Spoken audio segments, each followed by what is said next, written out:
Good morning, class 11. In today's session, children, I'll be discussing with you the history of the discoveries of subatomic particles, that is electron, proton and neutron. And this experiment was carried out in a special setup known as discharge tube or the cathode ray tube. A diagrammatic representation of the discharge tube is here, you can see. So let me explain you how this setup was put up.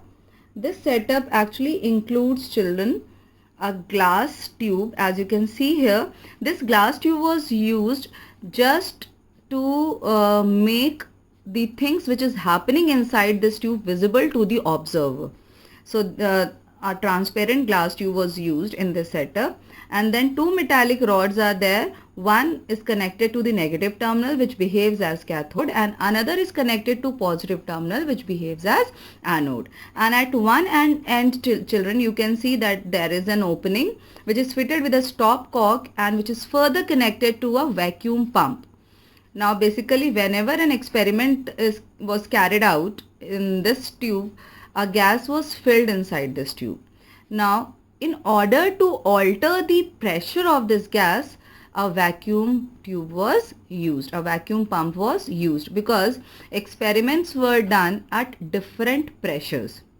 So this vacuum pump helped in lowering or raising the pressure of the gas filled inside this tube. So this was a very simple setup, and it was this setup was made by Sir William Crookes. He was the person who initiated this setup, and because of his contribution, there were many other scientists who made their contribution towards the discoveries of electron, proton and neutron. So he was the first person to set up this, and then later on the scientist worked on this setup. So first of all, what was the setup by Sir William Crookes? What was his initial setup? Initially what he did, he filled this cathode ray tube with a gas, and then the pressure was not very low. The pressure was a normal pressure, you can say the normal atmospheric pressure. Then he observed nothing. Even on connecting the setup to a high voltage source, nothing could be observed inside this tube. Why? Because there was no electrical conduction. There was no electrical conduction inside the tube at ordinary pressure.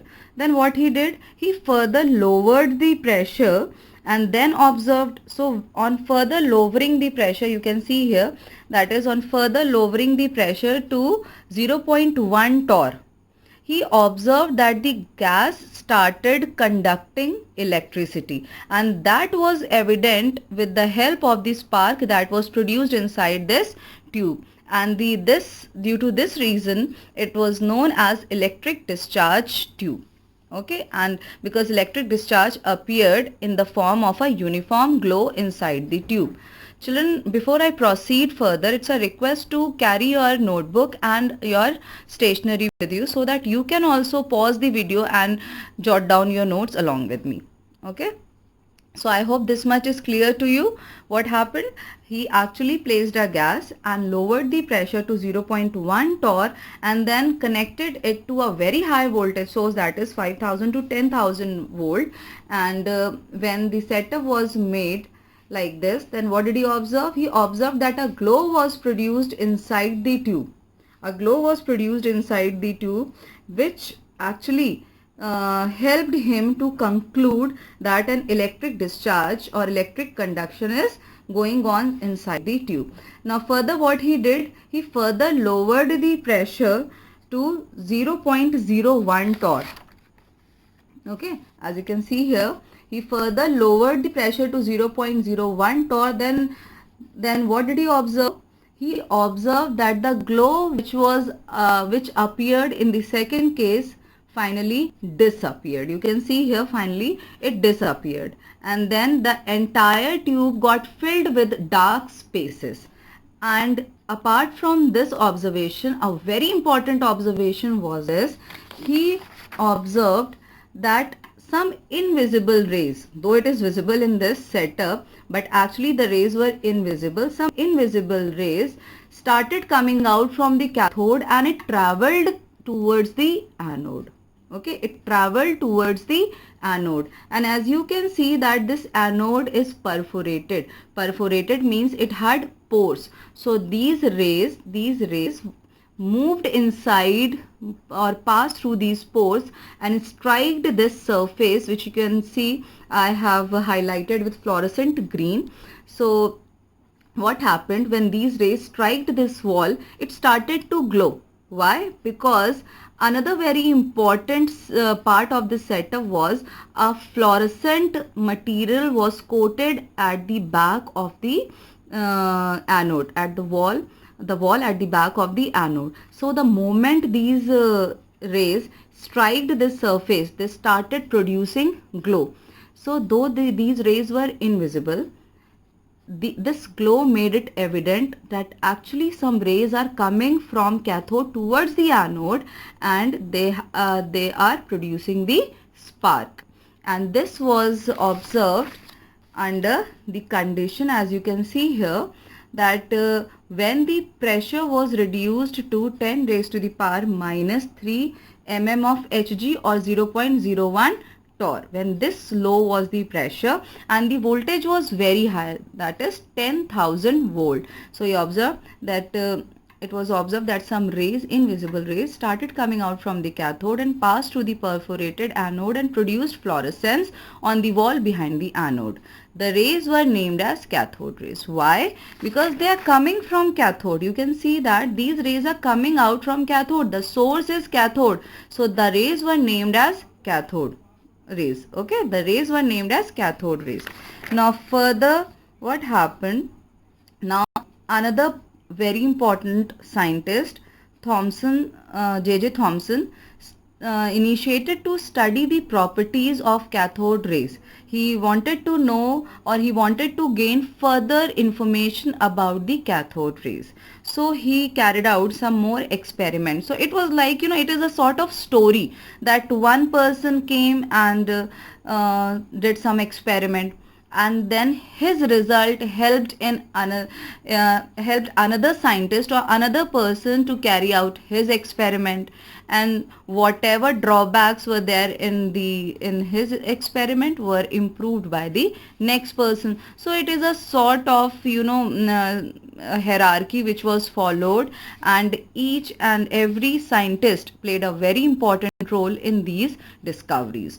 So further, the properties of cathode rays were studied by J.J. Thomson. He is a very important person, and he won Nobel Prize for his model, which is known as plum pudding model, that I'll be discussing later on in this chapter. So the properties, the first property is the rays traveled in straight line. The rays traveled in straight line, as you can see here. Okay, the rays are moving in straight line, and it became evident when he placed some solid substance in the path of the rays. Then he observed that a shadow was casted behind that particular substance. So when a shadow is casted behind that particular substance, then he concluded that the rays are traveling in straight line, just like the light. Okay. Then secondly, he said the rays are made up of material particles, that is, it possesses some kinetic energy. He concluded this when he placed a paddle in the path of the rays, and that paddle started rotating. That means that the rays are made up of some material particles. Then third is they possess negative charge. Why?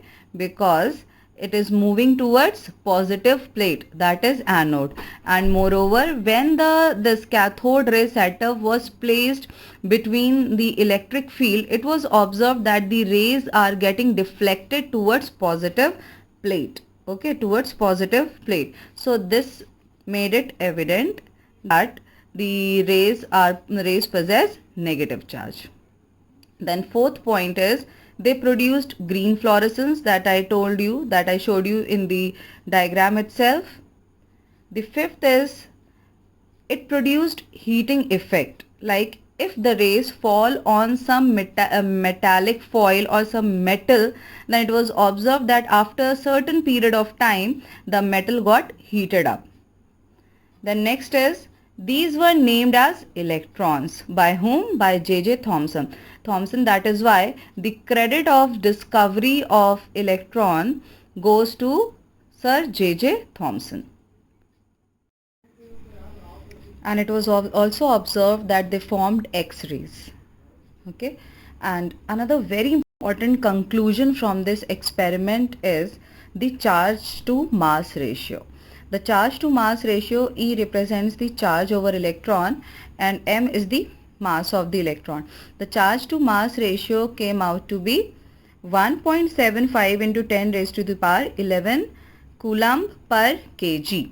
Okay, and then the same experiment, that is the experiment of finding this ratio, was carried out by changing the gas inside the discharge tube, and every time it was observed that the charge to mass ratio, the value of charge to mass ratio came out to be the same, that is 1.75 into 10 raised to the power 11 coulomb per kg. That means that this ratio doesn't depend upon the nature of the gas. This was a very important conclusion of the setup.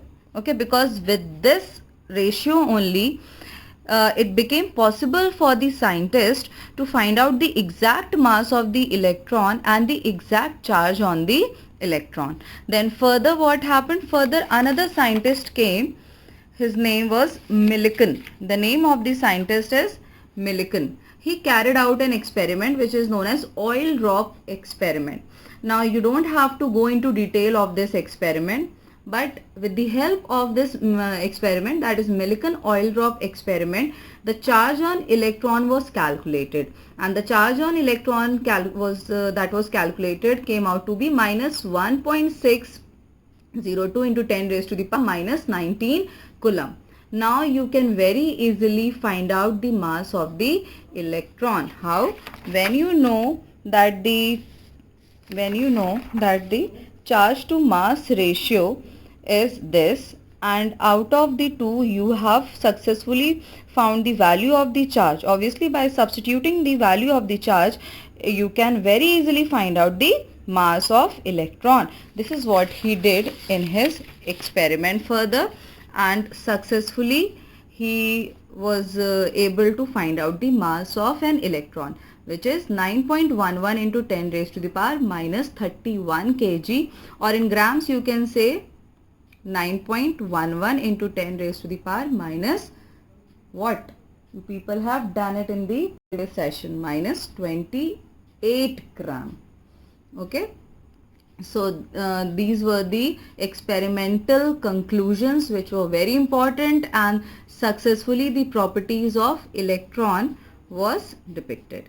Now moving on to the next subatomic particle, that is proton. So the credit to the discovery of proton goes to Goldstein or E. Goldstein. Actually children, in yesterday's session, if you remember, I named the discoverer of proton as Rutherford, but the credit of discovery of proton goes to Rutherford even if you will Google it today, but the actual work was performed by Goldstein. And even if in your exams of like competitive exams, if it is asked the name of the scientist who discovered proton, if you write Goldstein, it will be marked correct. Even Rutherford is also accepted, but the maximum work was done by Goldstein, so his contribution cannot be neglected, and it was he who gets the credit for the discovery of proton. I will tell you why Rutherford is also mentioned, or why Rutherford is also is important when it comes to discovery of proton, why he gets the credit of the discovery of proton. So first of all, let us see how the proton was discovered. The discovery of proton was carried out in the same discharge tube with little bit of modification. So those modification included that the gas pressure, which was in case of electron 10 raised to the power minus 3 mm of Hg, now it was not that low, it is now 10 raised to the power minus 1 mm of Hg. and instead of perforated anode, this time perforated cathode was used. Perforated means having holes, having pores. Okay, so these were the only two changes that was carried out in the cathode ray tube setup. Rest everything was same. Now what were the observations?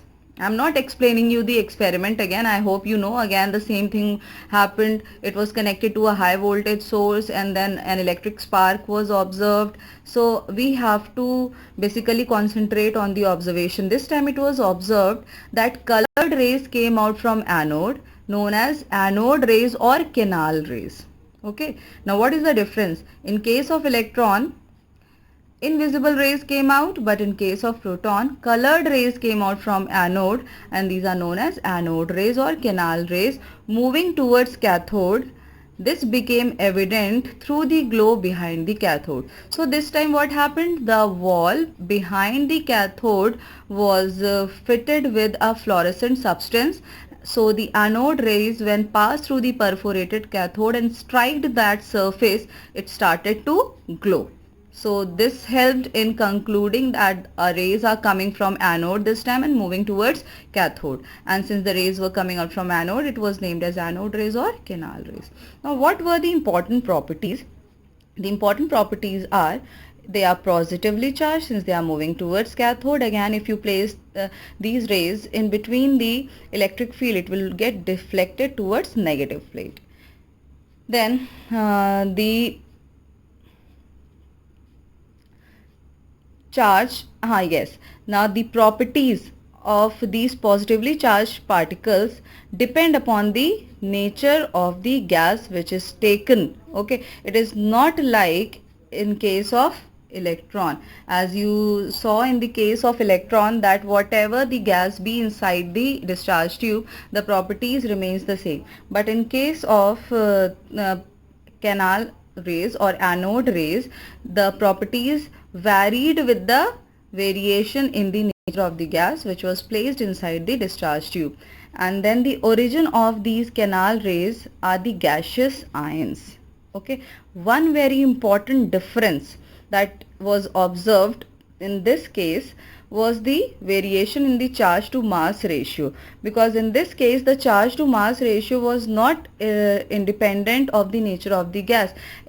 The charge to mass ratio differed every time the nature of the gas was different. That is, every time the gas placed inside the discharge tube was changed. Okay, the charge to mass ratio was also found to be variable, was changing with the change in the nature of the gas. Okay, further it was observed that anode rays can be considered proton only in case you have taken hydrogen gas inside the discharge tube. Okay, a very important point. Like I told you, in case of other gases, you cannot call the anode rays as proton. Okay, and even the charge to mass ratio is variable. It depends upon the nature of the gas. But when he took hydrogen inside the discharge tube, he observed hydrogen is the lightest known gas. Okay, and then he observed that the anode rays which were produced inside the discharge tube had all the characteristics of proton. Now why did this happen? You all know, children, that hydrogen, the mass number of hydrogen is 1 and even the atomic number of hydrogen is 1, number of electron 1, number of proton 1, and neutron is 0. Though neutron was not even talked about at that time, then he thought of this, that he should consider hydrogen in this case. Why? Because what happened, when he took hydrogen inside this tube, the ionization of the gas occurred. Ionization of the gas means the electron got removed from this hydrogen atom, and the electron started moving towards positive plate or positive electrode, whereas when an electron was removed from this hydrogen gas, the only thing which was left behind was a proton, and now this proton started to move towards negative plate. Now in that case, the properties that were studied for hydrogen gas was same as that of proton, which we know today. Okay, so considering this example only, it was observed that the charge over proton is same as that of electron, and it is 1.6 into 10 raised to the power minus 19 coulomb, and the mass of a proton is much more than electron, that is 1.6727 into 10 raised to the power minus 27 kg. Okay, or in gram you can say 1.6727 into 10 raised to the power minus 24 gram, which is 1837 times heavier than electron. So again I am reminding you of the points, important points in the case of proton. The first important point is this: charge to mass ratio is not constant. Because children, what happens, please pay attention. Suppose I took beryllium. Okay, this is just an example. And then beryllium, you know, is the fourth element. Hydrogen, helium, lithium, beryllium. So atomic mass of beryllium is 4, and atomic number of beryllium is 4 and the mass is 9. Okay, so if you count the number of electrons in case of beryllium, it will be 4, and in case of beryllium the number of proton will be 4 and number of neutron will be 5. Now suppose you are talking about an atom of beryllium, okay, which is comprising of 2 shells and 2 electrons in each shell. What will happen? If it is getting ionized, 1 electron will be removed at a time, then 2, it will be left over with 4 protons. 4 protons cannot behave at a time as a single proton. So obviously the charge to mass ratio will be different for different gases, because actually in this case, children, in case of proton, what happens, like in case of electron, we observed that the rays are coming out from the cathode. The rays are coming out from the cathode and they have a uniform nature, and these rays are electrons, electronic rays. Okay, and even if the gas is getting ionized, the gas which is present inside this discharge tube is getting ionized, then at a time 1 electron will be lost and that electron will also move towards anode. But in case of proton, this is not happening. In case of proton, if the gas is getting ionized, then at a time the gas will lose 1 electron, and on losing 1 electron, what will happen? On losing 1 electron, the number of protons that will be left behind will depend upon the nature of the gas. That is why every time the charge to mass ratio will be different for different gases. So you cannot say that the properties are uniform for all the gases. It is not possible at all. So finally what Goldstein did, he carried out his final experiment by placing hydrogen inside the discharge tube, and then he came out to the various conclusions. Okay, because hydrogen consists of only 1 proton and 1 electron, and when hydrogen gas gets ionized, it loses an electron and the particle that is left behind is only a proton. Now when proton, the properties of this proton was studied, it was same as the proton, as the property of proton.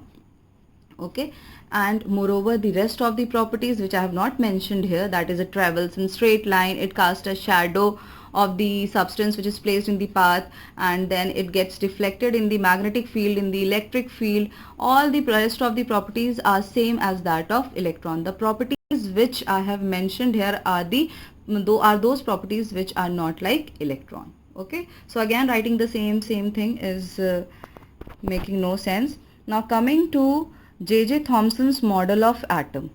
Children, this model, soon after the discovery of electron and proton, J.J. Thomson proposed his first model, which is known as plum pudding model or watermelon model. Okay, so I'm following the order in which the various discoveries were made. First of all, electron was discovered, and the second discovery was the second subatomic particle, that is proton. And then soon after the discovery of electron and proton, Thomson's model was given. And for this model, as I told you, he won the Nobel Prize, because the period in which this model was given was a remarkable contribution in the history of chemistry. Okay, he was the first person to say that actually an atom can possess a model. It can possess an structure. The concept of atom was put forth in the form of a model. So he was praised a lot. He was acknowledged a lot for his work, and for this reason only he won the Nobel Prize.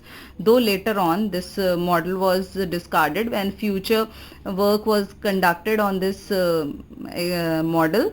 It came out to be a total failure. But obviously you have to think of that period, not today's period. Today what we are doing, what we are learning is a very advanced thing, and these processes or these experiments were carried out in somewhat 1800s. So the model was like this, as you can see here, and this model you all have studied in class 9 as well. The model says that the positive charge is smeared over it like this. I have shown in the green portion that it is smeared over the entire surface of an atom, and this electrons are embedded on this positive charge, just like a watermelon. The red portion in the watermelon corresponds to the positive charge, and the seeds which are embedded in a watermelon corresponds to the electrons. And we all know very well that today's atomic model does not at all appear to be like this, but at that time it was accepted for some time. Why? Because it proved the electrical neutrality of an atom, and since it corresponded the shape of watermelon or the plum pudding.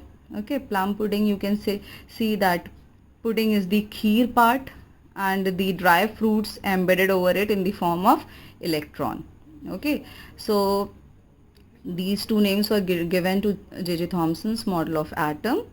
And later on this model failed because there were many things which were not mentioned in this model. First of all, no nucleus, no neutron, and the electron are present like this. Positive charge is smeared throughout the model, which was totally a wrong concept. Okay, though his contribution can never be neglected. Okay children, so I hope today's history is clear. Children, you simply, again I'm telling you, you have to listen to whatever I'm telling you in the form of a story. You don't have to learn anything. You simply have to understand the hierarchy, the contributions. You have to simply understand it in the form of a story. Okay, and now whatever doubts you have, you can message me to clear your doubts, or whatever point you have not understood. Children, feel free to contact me. Okay, but be sincere in your studies, be sincere in watching the videos. Thank you so much. Take care.